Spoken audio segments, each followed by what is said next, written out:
My name is Molly Campbell. I'm the Director of the Port Department for the Port Authority of New York and New Jersey. And I want to thank the Ports Caucus for convening this important panel. And I want to acknowledge their partners, AASHTO and Infrastructure Week, for working with us to pull such an impressive panel of experts together. We're here today to discuss the FAST Act freight provisions and how they're being implemented. We also want to talk about what else needs to be done to put the 21st century freight network in place that keeps pace with our growing population and rising freight volumes. I love the name of our panel itself. By road, by rail, by sea, building a 21st century multimodal freight network. Ports are an important part of the multimodal piece of freight and people. I know that because I also work for an agency that's multimodal and by state in focus. It is the Port of New York and New Jersey that operates seaports, airports, bridges and tunnels, path trains. So the multimodal piece is firmly something that's part of what we do. The port, just a little bit about the Port of New York and New Jersey on the seaport side. It is the third largest port in the country, largest port on the East Coast. We're a landlord port. We have 6 major facilities and cruise terminals as well as cruise facilities. By numbers, economically, we're responsible for about 336,000 jobs. A quote that I heard, and I mentioned earlier today while I was on a panel, and a fact that I think is so important in putting everything in perspective, that within 250 miles of the Port of New York and New Jersey, just the port facilities itself, is 20% of the GDP for the entire country. That to me is a number always worth repeating and worth keeping in mind because it says so much about the impact that our port has, and ports in general, on the economy. From a supply chain perspective, that means we need to be connecting multimodal transportation infrastructure in order for our supply chain to be efficient. Trucks must have access to our ports, and when available, rail must have access as well.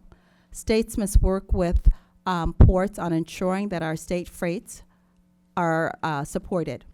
The FAST Act provided over $11 billion in dedicated freight funding. However, only $1.13 billion can be used on multimodal projects. The other $9.8 billion is highway focused. Multimodal is key to unlocking the efficiency of our supply chain. AAPA and AASHTO released the State of Freight 2 last year, charting the implementation of FAST Act freight provisions. We found 71% of states already have state freight plans that they are actively working on to make FAST Act compliant. 65% of states have freight advisory committees, which are working with freight stakeholders and planners on freight plans, and 50% of the freight advisory committees have a maritime representative. 55% of the states already have a dedicated freight office or freight program in place. At the 1-year mark, the State of Freight 2 identified an important baseline of investment that our nation must take going forward to build out the multimodal freight network and to stay competitive in this global economy. The report noted a couple of things. 57% of the states have already identified a total of 6,202 freight projects. $259 billion in project costs were identified by just 35% of the states. These numbers are only going to increase as states compete with their state plans or provide their state plans by December of this year. Finally, as we continue the conversation on making investment in our infrastructure in a new administration, AAPA has identified $66 billion of needed investment over the next 10 years for port-related infrastructure. This includes waterside and landside multimodal funding. So I'm looking forward to hearing from our panelists. And with that, let me start by introducing our first panelist that will kick the panel off, and that is Larry Kelley. Thank you for being here, Larry. Larry serves as the Deputy Port Director for the Port of Port Arthur Navigation District, Port Arthur, Texas. His career to date involves many aspects of the transportation industry, including rail, marine, trucking, warehouse, and distribution. Beyond transportation operations, he's actively engaged in state and federal transportation policy and planning. Prior to joining the port, he oversaw operations and management of a large third-party logistics company. Occupationally, he is a certified logistics professional, CLP, and a professional port manager, PPM, under the AAPA program. Over the years, he has served on various boards in a range of volunteer capacities, including Sabine. Am I pronouncing that correctly? No, ma'am. Oh, could you correct me then? How about Sabine? Sabine, thank you. My apologies. Sabine, District Transportation Club, Lamar Institute of Technology, International Warehouse and Logistics Association, and Texas Warehouse Association. Currently, he serves as the board member on the Port Arthur International Seafarers Center, Lamar University's master's program in port and terminal management, and Texas DOT's Port Authority Advisory Committee. With that, Larry, please. Thank you. Thank you very much. Appreciate it. Appreciate your comments. And one thing, if there's any one takeaway we hope to impress, is the pronunciation of Sabine Natchez. Glad you corrected Yeah, me. no, Thank you. and I think it gives a good perspective today. Molly obviously hails from actually prior to your current job, you worked for the LA Long Beach, right? And so I'll give a slightly different perspective on this today from a small to medium-sized port. And hopefully it'll round it out and give a little bit of perspective on some of the infrastructure demands that ports have. Appreciate your time and opportunity. Wow, it's a really well-attended event. So important this Infrastructure Week here in DC. Appreciate your time and opportunity today to highlight a matter of national interest. As Molly pointed out, she made my introduction. The port I work for, we're located on the Sabine Natchez Waterway near the Texas-Louisiana border. Notably, the waterway, ports, and terminals handle the third highest volume of tonnage in the nation. The waterway is home to the nation's largest liquefied natural gas LNG export facility. While the facility is actually located in Louisiana, on the Louisiana side of the waterway, Port Arthur, Texas is the nearest city. Oftentimes we joke that depending on which way the tide goes and the wind blows, we may be in Louisiana on some days. So. We have potential on the Texas side for 2 additional new LNG facilities. Port Arthur is home to North America's largest refinery, plus 2 other refiners help define Port Arthur as the U.S. city with the highest refining capacity in the nation. Most of the nation's commercial jet fuel, military jet fuel, and a third of the nation's diesel originate on the Sabine Natchez Waterway. I'll repeat it a few more times so we get the pronunciation. Same for military cargo, with the designated strategic ports of Beaumont and Port Arthur handling a majority share of DoD hardware. Port Arthur has participated in certain cargo movements related to DoD, Department of Commerce, and State Department in recent years. Quite easy to see that our port region and port sustain national interest and support our federal partners. So we're trying to make the connection between the ports and the national transportation system here. The city and the port bear the name of the founder of the Kansas City Southern Railway.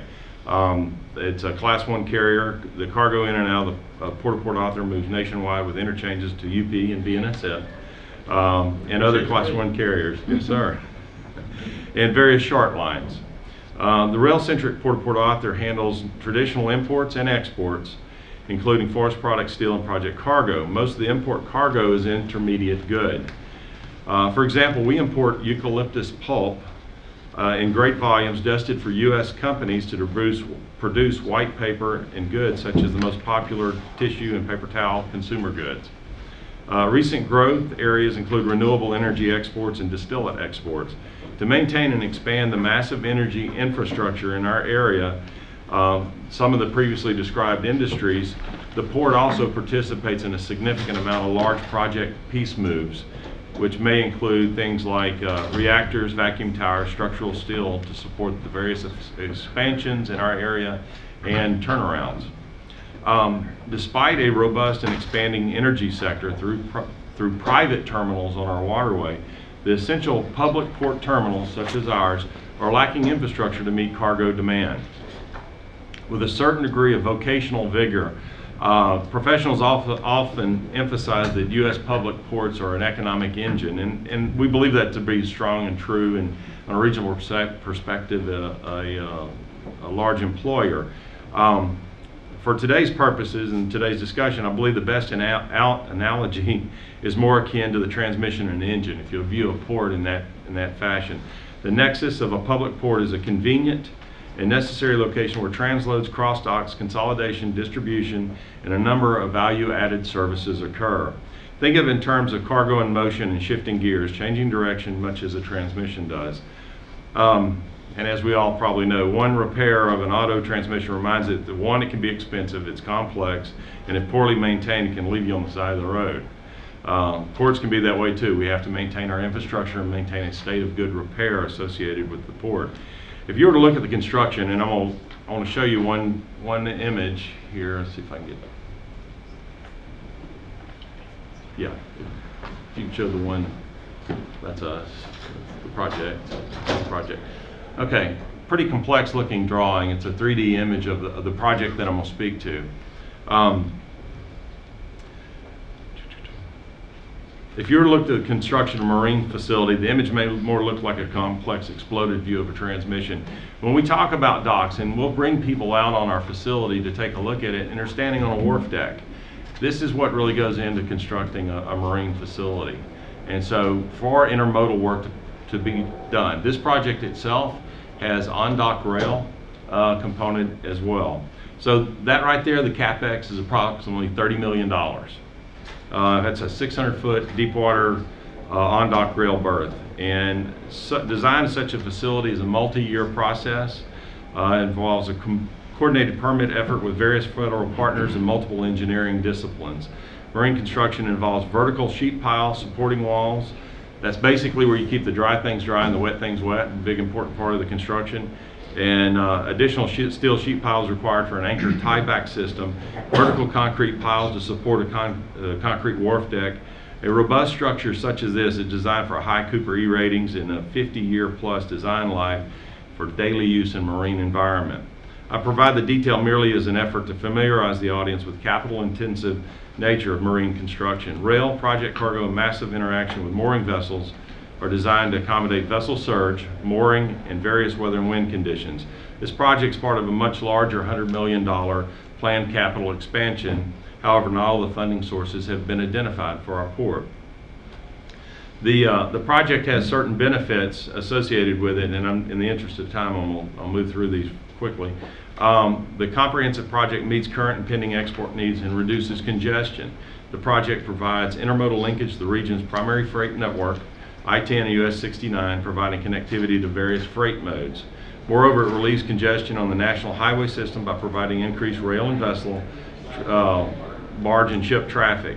The project addresses potential congestion on roadways, vital to our community, national energy and transportation systems defined on the critical urban freight corridor.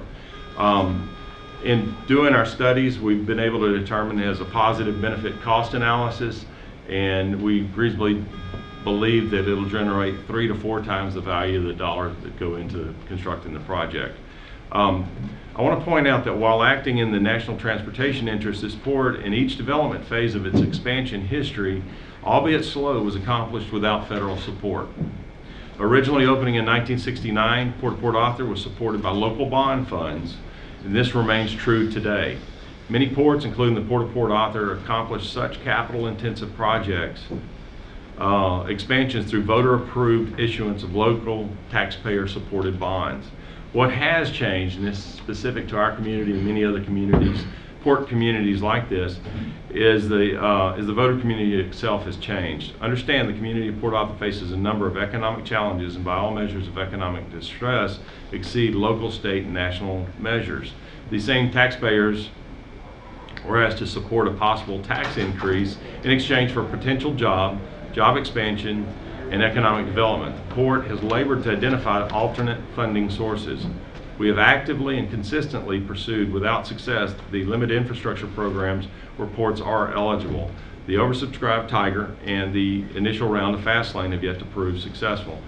To promote eligibility under Fast, as we all know, it is important to connect the dots down to how our port and others are tied into the Federal Highway Administration's critical urban freight corridors. We can defend our eligibility. We do need assistance in aiding federal and state partners to recognize and clearly identify critical infrastructures. If my comments were made, if I made these comments, is if anything, just to kind of help educate a little bit about what goes into marine construction and how important it is and what this 600-foot dock would mean to us. We've got other projects behind it totaling about $100 million. Hopefully I've given you an impression of what a small to medium-sized port can do. And in closing, to continue to add to the nation's transportation system, there needs to be an accessible, viable, and meaningful access to funding opportunities. I value your time and thank you for the opportunity to share the comments with you. Thanks. Thank you so much, Larry. What I neglected to say kind of the order in which we were going to do everything. I will introduce each of the panelists. They'll have some introductory remarks. Then we'll have a free-flowing discussion, and then certainly if we have time, take questions from all of you. So with that, I'm going to go to my left and to Roger Nober, who is the Chief Legal Officer for BNSF Railway.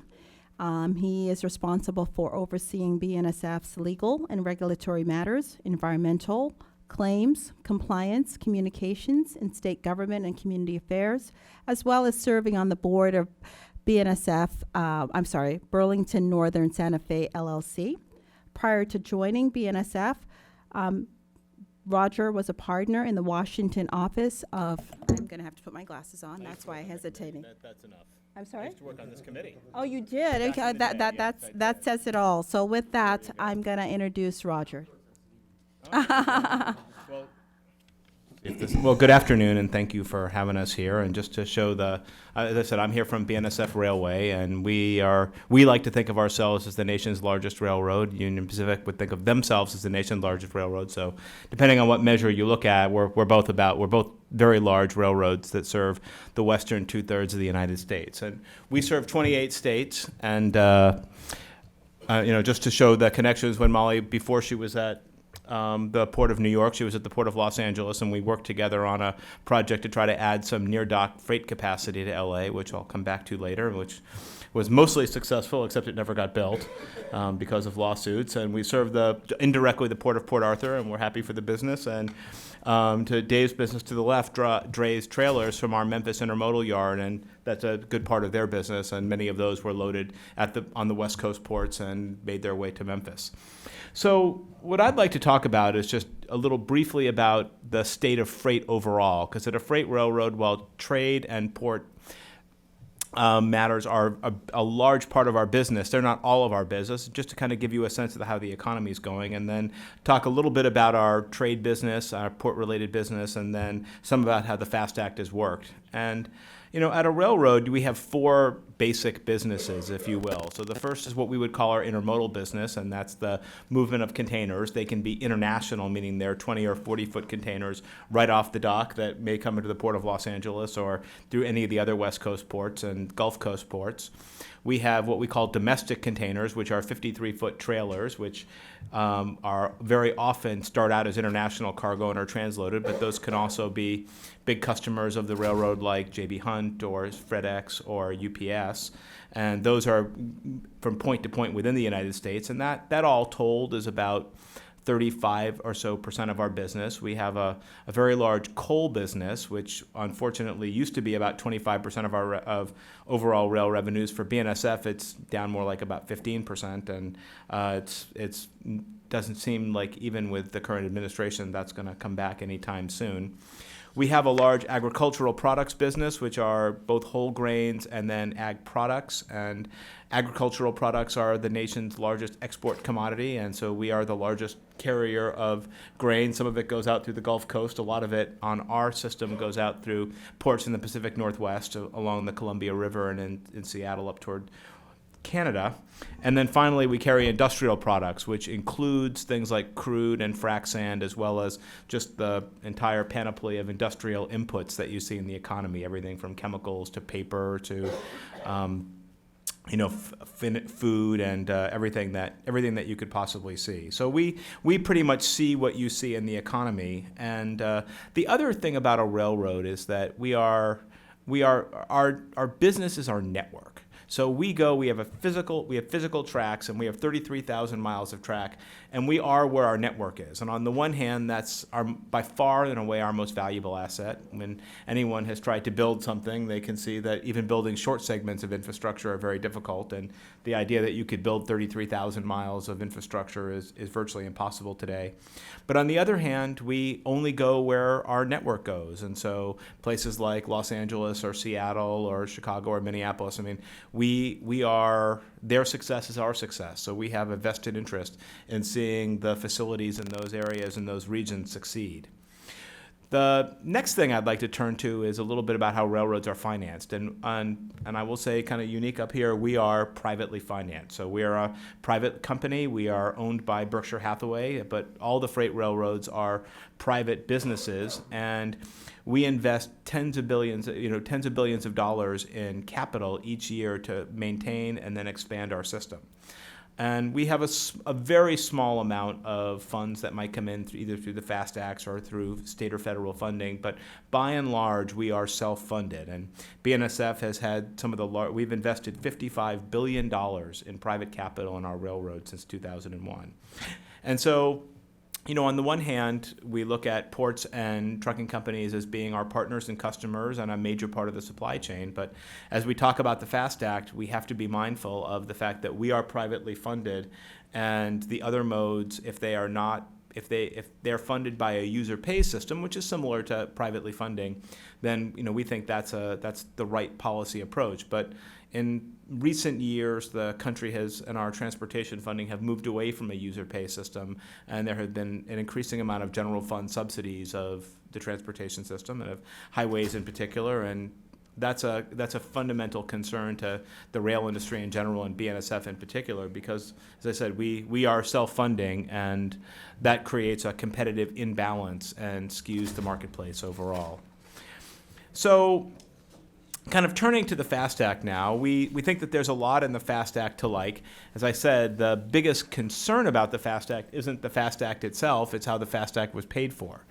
And we think as Congress looks toward the completion of this Transportation Act and looks toward trying to make up our infrastructure gaps going forward, that we cannot move away from the user pay system. And I was saying on the way in that the fundamentals of user pay were kind of started in this room and have been a big part of Congress's transportation planning for a long time. And in recent years, we've gotten away from that. And whether it's looking at ways of enhancing the revenue from the existing method of taxing, or recognizing that we're moving to more fuel-efficient cars and that we are moving to a place where heavy trucks may not necessarily, where they don't pay their fully allocated costs, that we have to look at different methods of funding, and we would urge that the Congress, as it considers additional infrastructure funding, to remember that fundamental point, that there's an old saying that if you tax something, you'll get less of it, and if you subsidize something, you'll get more. And we think you shouldn't do either. What you should do is you should let the market sort itself out, and through tax fairness and the proper user pay system, that's how you get there. Roger, if I could Please. ask you to hit the pause button for just a moment, because I'd like to introduce and welcome Congressman Ted Poe, who was founder of the Congressional Ports Caucus and has been a friend to not only many ports located in Texas along the Gulf Coast, but also a consistent voice here in Washington on helping frame port industry issues on the national front. Thank you so much for joining us. Thank y'all. Sorry to interrupt the briefing. Thank all of you for being here. I am Ted Poe. I'm from Houston, Texas. We have the Port of Houston, which is primarily an export port. We send stuff all over the world. And I'm proud to be a co-chair along with Alan Lowenthal from California on the Bipartisan Ports Caucus, 110 members, bipartisan, and we want to promote America's ports. And that's why we have the Ports Caucus. Appreciate all of y'all being here. One of the issues we're concerned about is Harbor Maintenance Fund. I personally think what goes in this year, all of that should be spent the next year, and just instead of a portion of it. And the other issue we're concerned about is congestion around the ports. The 1 mile radius around all of the ports is something that has to be addressed by Congress for infrastructure. In 2010, Houston had 10,000 trucks a day going in and out of the Port of Houston. 2015, we had 25,000 trucks going in and out of the Port of Houston with basically the same infrastructure. That's a good and it's a difficult problem at the same time. We have to provide for that congestion. So thank you for being here. Alan is here now. He has wants to make some comments, and he has all of the answers for you on what Congress is going to do about this problem. So thank you very much. Thank you, Ted. In conclusion, that's what I have to say. Yes, I do. First, I'm really pleased. I'm Alan Lowenthal. I represent the Port of Long Beach, and I'm just very pleased to be one of the co-chairs of the with the co-chair with Ted of the Harbor of the Ports Caucus. I concur completely. I think for me there are 3 critical issues. 2 for the Ports Caucus. One is the harbor maintenance fee, and I concur with Ted. What we take in should be spent right away. Through the WRDA process and others, we've kind of finally realized or set up what might be the amounts and how that might be equitably distributed. That might need some tweaking, it might not. But the real thing is, let's get the money out the door to help the ports. That's one. So certainly the harbor maintenance fee. I think also the issue of congestion. Every port in the nation has congestion issues. My ports have dealt with it and will continue to deal with it by increasing the hours. There are a lot of things that we have to do that can really deal with congestion based upon the infrastructure, having the mile around it in terms of the federal government is also another thing that we can do. So there are a lot of things that we can do because every port does not need to have extended gate hours. It depends upon the amount of traffic and what's going on, and whether the decision is do you build more infrastructure or do you use your existing infrastructure in a wiser way, in a better way, and that's kind of where we are. The third thing is that has not to do with the Ports Caucus, but I truly believe now that in the FAST Act we finally had infrastructure on the table for freight. I think that's a phenomenal step forward. Wasn't a phenomenal amount of money, but it was right there.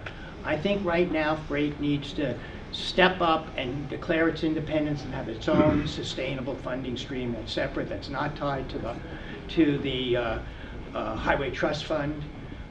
Is good, that's not a sustainable funding stream. We have to figure out how do we maintain that, how do we don't, where does it go? I personally think that we should be moving towards a user fee, a 1% use of any goods that move through the country, where that money is put back into a dedicated funding stream only to be used by those localities and states that complete their freight plans, and I think that it should be incentivize communities to work together and regions to work together to come up with regional plans. I personally think that the time is now to have our own funding, at least to put it out on the table, to have our own funding plan. So that's really where I am. Thank you for being here. Infrastructure is so critical. We need an integrated system. No longer should we be thinking about ports and highways and rail and as all separate entities. We need a multimodal understanding of this, and we need to understand where do we need redundancy in the nation, where are there problems, how are we going to move goods quickly and efficiently. And I think that's really where freight is today. It can pay for itself, it should be driving the engine, and it should be leading the charge on infrastructure development, because it's really what pays for the nation. If we're talking about roads and rail, it's really freight. And so we need to make sure that freight gets its fair share, and I believe that a user fee is the way to go. But that's me. I'm just glad to be part of the discussion, and I thank you all, and I thank the panel for being here. And it couldn't be more timely than, this is the week that we should be talking about it. The nation, we're kind of split, we're divided on a lot of things, but as Ted said, this is a bipartisan effort. The Ports Caucus. And if there's one thing that will unite Democrats and Republicans, it's infrastructure, and especially to deal with the issue of ports and congestion and how we move goods that makes us competitive with the rest of the world. And I think that's really why we're here. And so thank you. Thank you both for joining us, Congressman Poe and Congressman Lowenthal. Thank you. So with that, Roger, I'll have you hit play again. I'll try to remember where I was. I would just say that to Congressman Lowenthal, we're obviously the biggest rail carrier at the ports of LA and Long Beach, and about 30% of BNSF's total volume originates there. So there are a few places that are more important to our business and our system than the success of the San Pedro Bay ports. So we thank you for your leadership in that. So turning to the FAST Act, and we would say at BNSF, we support and would encourage the development of a national freight strategy, because as the folks up here who are all involved in the movement of freight know, it's an integrated system, and the different modes have to work together. That's how the end users of freight, the customers, look at this. Second thing I'd just like to focus on, and has been a particularly difficult challenge at some of the facilities we serve, is the ability to deliver infrastructure projects. It's one thing to fund them, it's another thing to actually have them permitted and be able to construct them. And that has been a significant challenge for us, particularly on the West Coast ports, where different philosophies of what ports ought to be, different land use decisions, and some different kinds of views overall of the importance of the growth of trade and the growth of ports have made it extremely difficult to expand facilities for us on the entire West Coast. And the moderator is, of course, very familiar with our situation down in the LA basin. And then obviously to come back to funding, that it's something that is critical that the user pays. Now, general funds and an overall taxpayer support of ports and intermodal infrastructure is one thing. I think that once you get beyond that, we need to have tax fairness going forward. So we support that as well. And then finally, we just want to make sure that things like grade crossing and mitigation are understood and taken a part of, because ultimately every port and every locality is different. But clearly one of the challenges you have in serving freight and growing freight at ports is the fact that the country overall benefits from trade. We all know that. But those that are directly adjacent to the facilities, or perhaps on the rail lines or the highways downstream, they feel more of the impacts, the goods movement. And that's something that there's a great deal of, I hear when I'm out in the field, when I'm in our communities, and we all hear that there's a great deal of desire to see some of those impacts of freight movements mitigated. And whether it be grade crossings or noise barriers or lower emissions vehicles, there's a whole suite of community impacts that we hear about all the time and are a significant impediment to the ability to grow infrastructure and ultimately grow trade. And we urge that policymakers take that into account and find a way to solve those. So with that, I'll just conclude that we serve over 40 ports. It's importing and exporting are a major part of our business, and we thank you for the invitation to be here today, and thank everybody for their business. Thank you so much, Roger. So we've heard from a small to medium-sized port. We've heard now from the rail, and I'm going to turn it next to our trucking side of the house and introduce Dave Manning, who's president of TCW in Nashville, Tennessee, a diversified transportation enterprise whose services include intermodal operations, consolidation and distribution, dedicated transportation, specialized transportation, and warehousing. Dave is currently first vice chairman of the American Trucking Association, a board member of INA, and he is member of the Intermodal Interchange Executive Committee, which administers the Uniform Intermodal Interchange Agreement. Dave is also the chairman of the North American Chassis Pool Cooperative. Thank you, Dave, for joining us. Tongue tire, isn't it? Well, thank you, Molly. And so how are we going to do the slides? Will that work?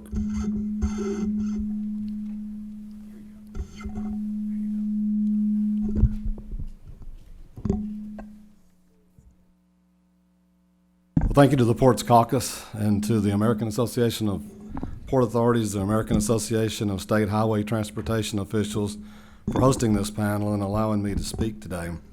When you think about the FAST Act, the good news is that it, for the first time, included specific funding for freight and multimodal freight. But the bad news is that it was a very small step with too many loopholes. In our opinion, it failed to provide a sustainable funding mechanism.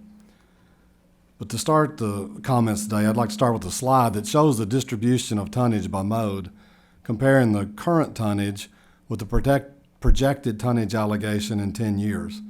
So today, the trucking industry moves about 11 billion tons of freight each year, or 71% of the tonnage.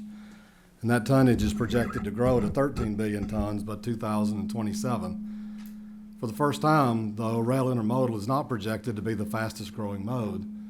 That spot's taken by pipeline, with a projected growth of an additional 7% of the total tonnage. Total tonnage for rail intermodal is only projected to grow 0.3% of the total, while water will decrease 1%, rail carload will decrease 1.8%, and truck will decrease 4.5% of the total tonnage. This slide takes a look at the major truck routes on the national highway system, and those are indicated in red. If you compare those two slides, this slide shows what the major truck routes are projected to look like in 20 years if highway capacity remains the same. And if we use a medical analogy, saying that our highways are our nation's circulatory system, if this were a picture of our body's circulatory system, I think we'd all be looking to get some stents inserted pretty quickly, right? You know, as I mentioned earlier, the FAST Act contained good news, and that Congress finally recognized the importance of investing in freight infrastructure by creating two new freight investment programs, the Fast Lanes Program and the National Highway Freight Program. While this is a welcome start, ATA believes that more needs to be done in future legislation to ensure that the funding is tightly directed toward the most critical freight projects. As currently written, both programs allow for diversions to non-highway projects, and the National Highway Freight Program actually provides funding to all states, yet only 18% of the National Highway System network accounts for 88% of the congestion. If we shift the focus toward future infrastructure needs, we think it's incumbent upon our elected officials here in Washington to make sure that the Highway Trust Fund has a long-term sustainable and adequate funding mechanism that also has a low administrative cost. In our opinion, it's time for Congress to follow the lead of nearly 24 states that have increased the fuel tax. The fuel tax is the preferred funding mechanism because it's user-based, as we heard from Roger, and has a very low administrative cost. It also should be indexed to account for inflation and improving fuel efficiency. Dave, I'm going to ask you to hit the pause button if I could as well. I'm going to take the liberty of being the facilitator here, and I want to take a moment to introduce Congressman Randy Weber, who represents 5 ports, I understand. 5 ports, Galveston, Freeport, Texas City, and Beaumont, and most importantly, the Port Arthur that's here. So, Congressman, I didn't know if you had a few words that you wanted to say, but did want to recognize that you were here. Well, let me give you a tip, TIP. Trade, infrastructure, ports. That's what we need to be all about. I'm done. Thank you. Okay. Well, thank you for being here. Continuing on talking about the funding for the trust fund. So we realize that usually it's the conservative members of Congress that oppose increasing the fuel tax. But we think it's important to note that it's not a conservative approach to continue transferring money from the general fund to the highway trust fund. Since the general fund currently operates at a deficit, this means we're borrowing money we don't have to pay for our nation's highways and bridges. It's also not conservative because it doesn't provide for the long-term adequate funding source for our infrastructure needs, something that's required to provide certainty for multi-year projects. Additionally, it's important that we recognize that the cost of doing nothing exceeds the cost of funding infrastructure. We're currently experiencing unnecessary costs in accidents, congestion, and vehicle repairs due to our lack of funding for infrastructure improvements. Let me share just 2 examples of the cost of doing nothing. First, it's estimated that the average motorist spends $523 a year in pothole-type repairs to their vehicle, while a 10-cent per gallon increase in the gas tax would only cost the average motorist between $60 and $75 a year. At most, only 14% of what they're currently paying in repair costs.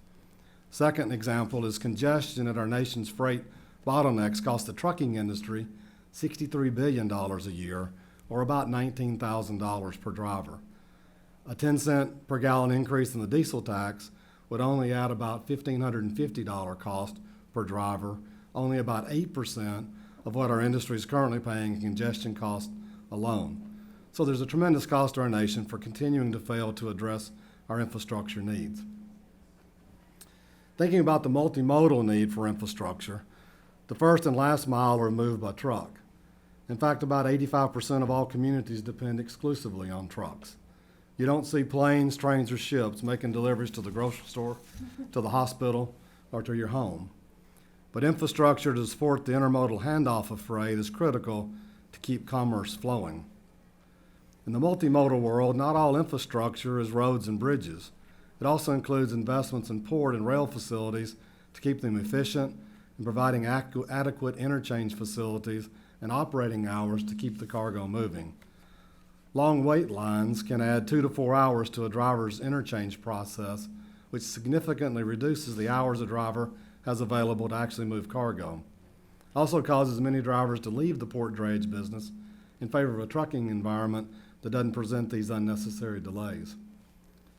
Also, ocean carriers' decision to utilize much larger ships, in some cases as much as triple the number of containers per ship, is served to overload the port capacity and back up truck flows throughout the delivery process.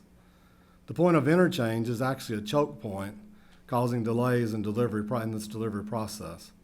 And this many times results in the escalation of late fees charged by ocean carriers and terminals for container and chassis detention, storage, and per diem charges. Chassis condition and availability continue to impact freight flow at our nation's ports, and the larger mega vessels and ocean carrier alliances have exacerbated the problems by spreading out cargo locations, staging locations, thus requiring more time-consuming and, in many cases, uncompensated chassis repositioning moves by truckers. In addition, the ocean carriers who no longer own chassis are nevertheless exercising their market dominance by mandating that truckers use a particular supplier's chassis to move the ocean carrier container. This results in a higher chassis charge to the motor carrier, and the cost cannot be negotiated by the trucker. This no-choice chassis policy is serving to raise the price of container moves and undercuts the operational efficiencies and cost savings of chassis pool operations. Container status and location, or logistical data challenges generated by the increased cargo volumes, has served to complicate the scheduling of truck appointment and dispatch orders and reduce the number of revenue cargo movements for the driver. You know, this is the 21st century, yet container data remains buried in a black hole. IT infrastructure investments imperative to enable data sharing to drive efficiency. Unfortunately, the FAST Act mandated Port Performance Freight Statistics Program report failed to include specific recommendations to gather truck turn time information and chassis resource availability, which would provide much-needed management tools to help improve port efficiencies and avoid congestion and gridlock. In summary, we're encouraged that Congress recognized the need for freight and multimodal planning in the FAST Act, but it was a very modest start, and there's much more work that was required before we can expect to see significant freight infrastructure improvements. Thank you.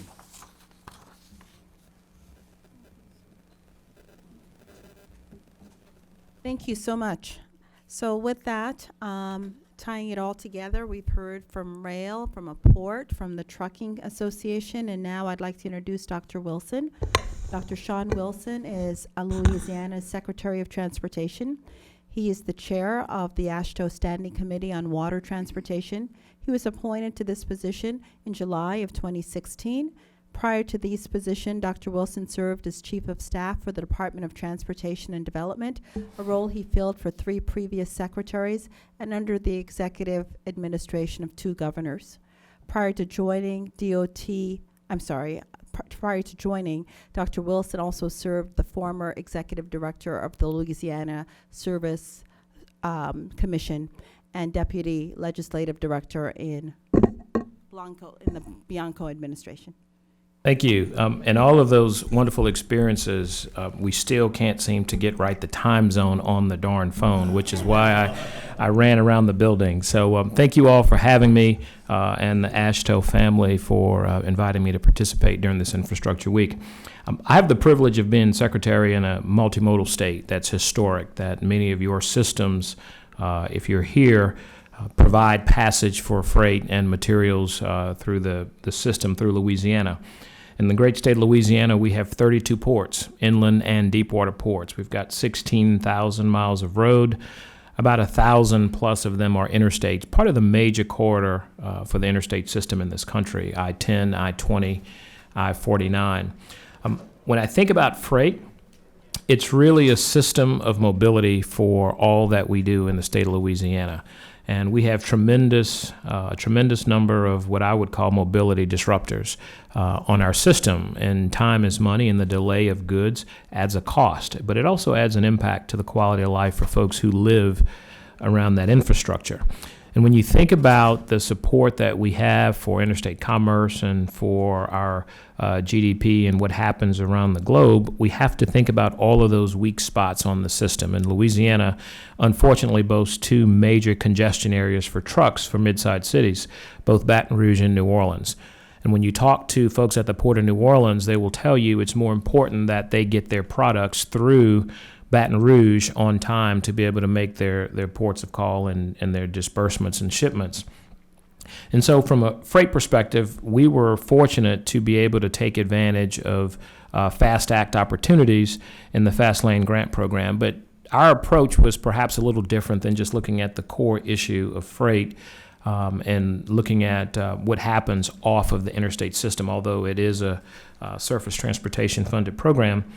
We're focusing on improving our corridor and our system. And so the application that we submitted was for the I-10 corridor rehabilitation and expansion, what we're calling the I-10 core, because as much as we talk about freight and growing and going to a freight economy, if we don't think about how do we better preserve our systems, that's a real majority component of where the freight is going to be going. It's on our existing systems. The other hamstring that we have, and we've seen ways of trying to mitigate that at the state level, and that has to do with our multimodal connectors, our intermodal connectors. And we've dedicated about $25 million a year in our budget outside of Fast Act opportunities, outside of the freight funding that's available there, to be able to make improvements in those areas. We have a very robust petrochemical community. We've got over 3,000 miles of rail, and we move a lot of goods. And the other thing I will tell you that is super, super important for us is we've maintained a global philosophy or a broad philosophy of transportation. We've been the Department of Transportation for a number of years. We have not been a Department of Highways necessarily from a policy perspective. Although the vast majority of our funds have been on highways and surface transportation, the concept and the philosophies have been around a Department of Transportation, such that we now have a multimodal commissioner whose role is to fill the gaps where our freight community might be struggling.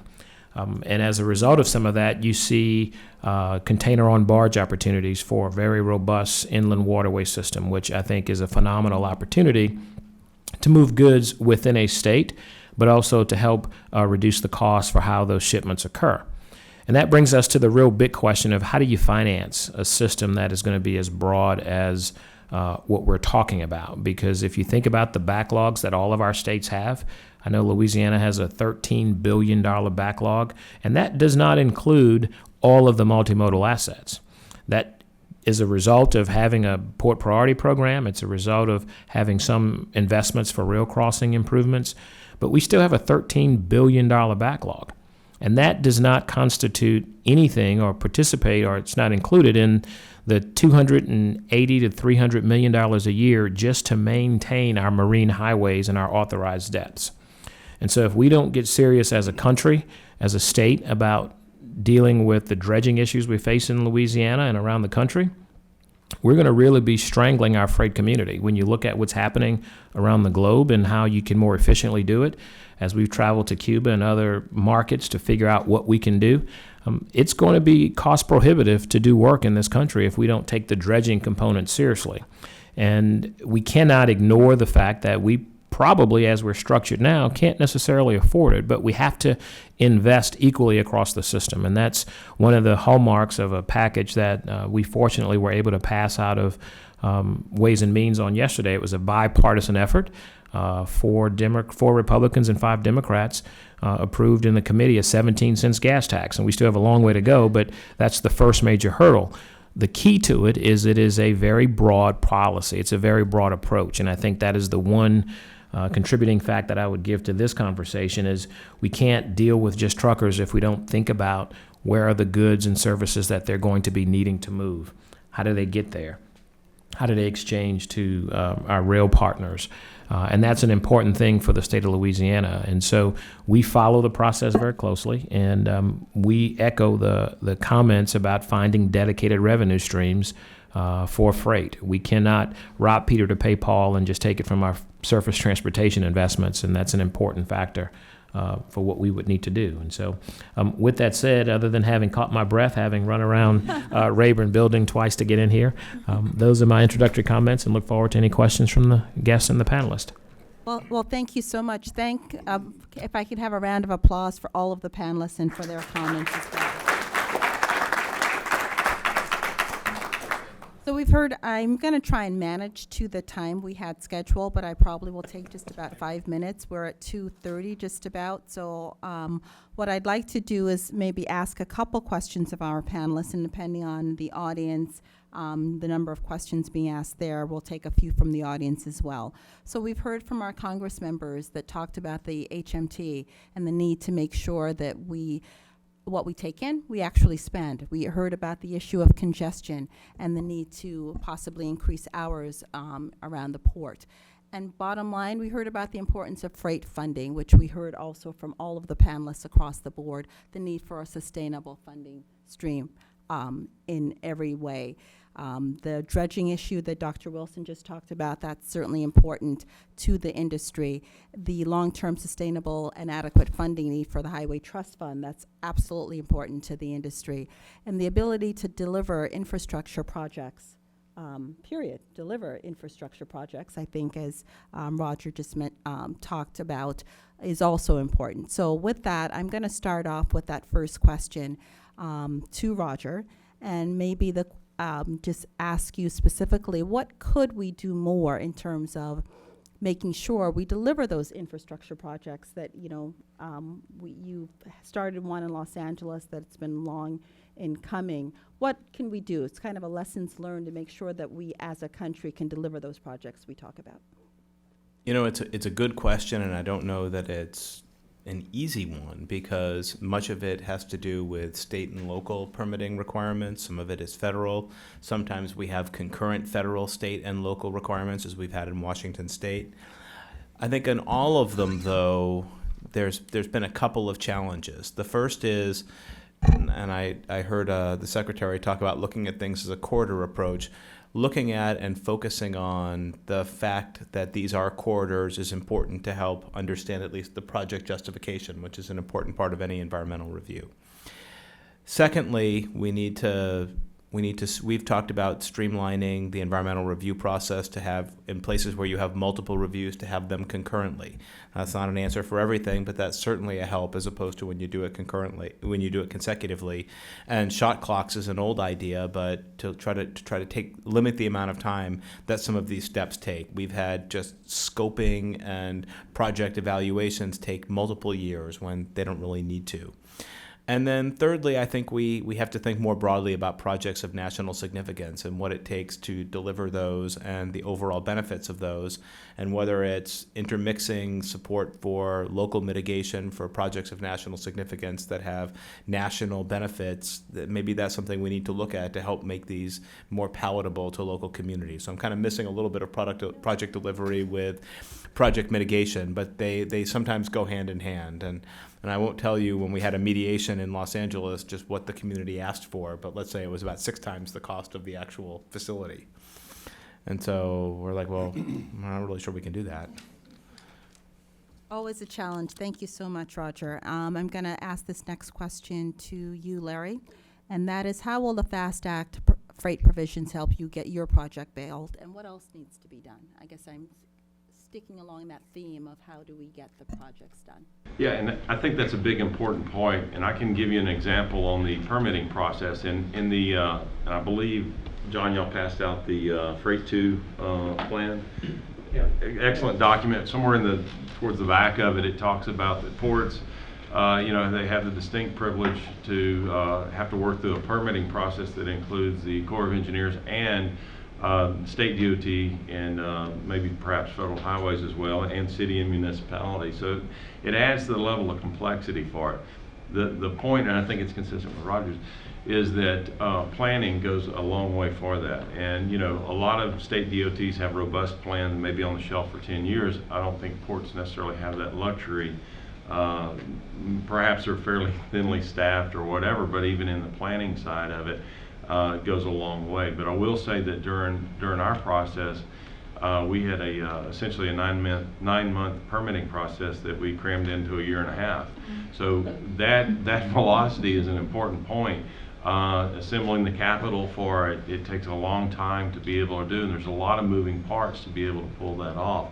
And so for FAST, to make it relevant to us, as we fit into the nation's transportation infrastructure, is that for us, I gave the economic reasons why it's gotten so much more difficult for us to be able to fund a project and execute it timely.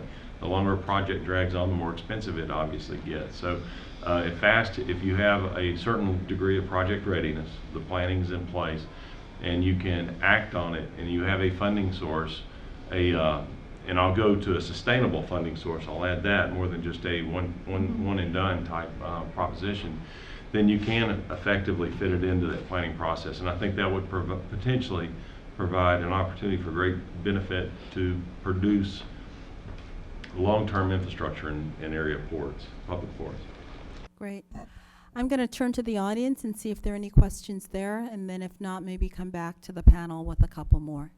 Any questions from our audience? Please. Eugene Malero with Transport Topics. Yesterday, the Senate had a hearing, EPW committee, where they looked at tolling, and some of the senators were talking about the benefits that some tolling mechanisms would have in an infrastructure funding plan.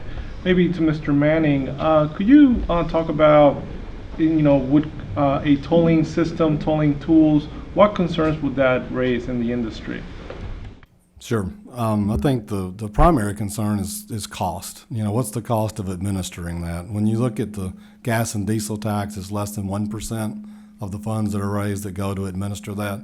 There's not another alternative that comes anywhere close to that. So I think if we're going to raise funds, we want to be as efficient as we can on the administrative side of it. The American Trucking Association supports tolls as a funding solution for new projects, for added, not existing facility or roads that exist.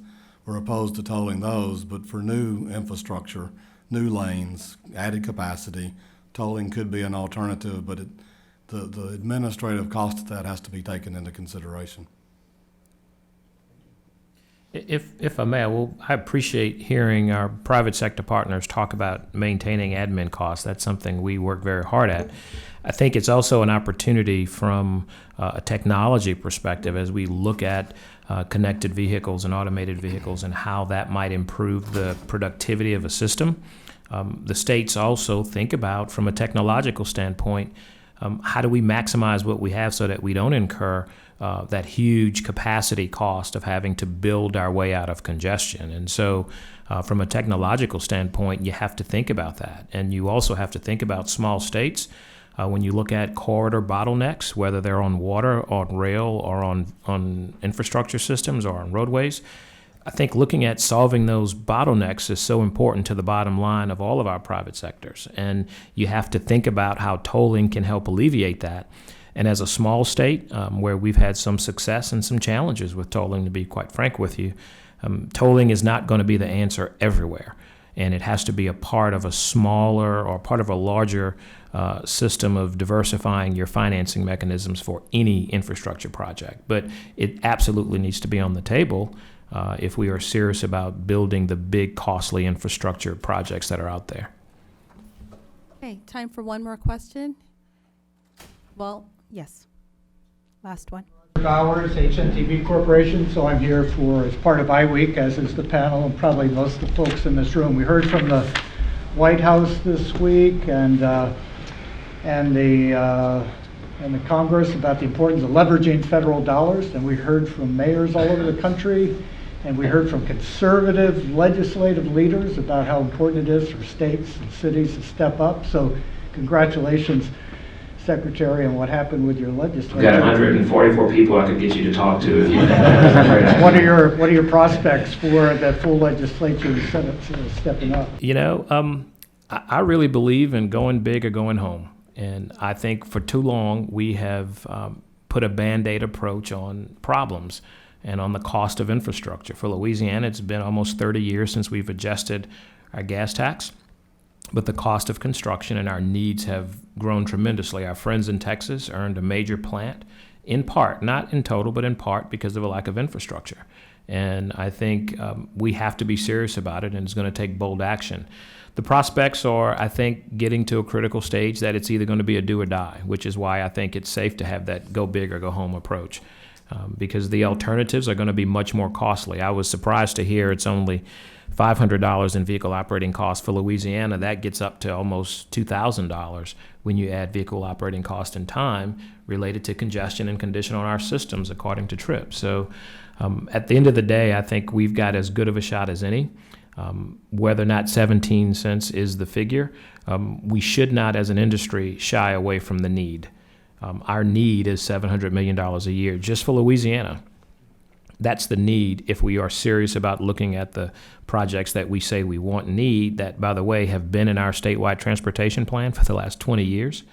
But no administration that I've worked in, and I've worked under 3 governors and closely with all the secretaries, actually, for that matter, but only directly under the 3 previous secretaries.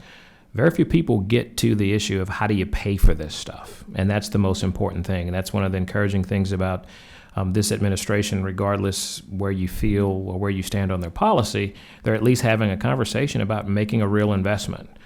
We just have to be real serious about what that investment is. P3s aren't going to do it for everybody. Tolls aren't going to do it for everyone. And you're absolutely right in the opening of your question that locals and municipalities and parishes or counties have to contribute to that process as well. With that, thank you all for joining us, and thank our panelists for the great information. Thank you. Thank you.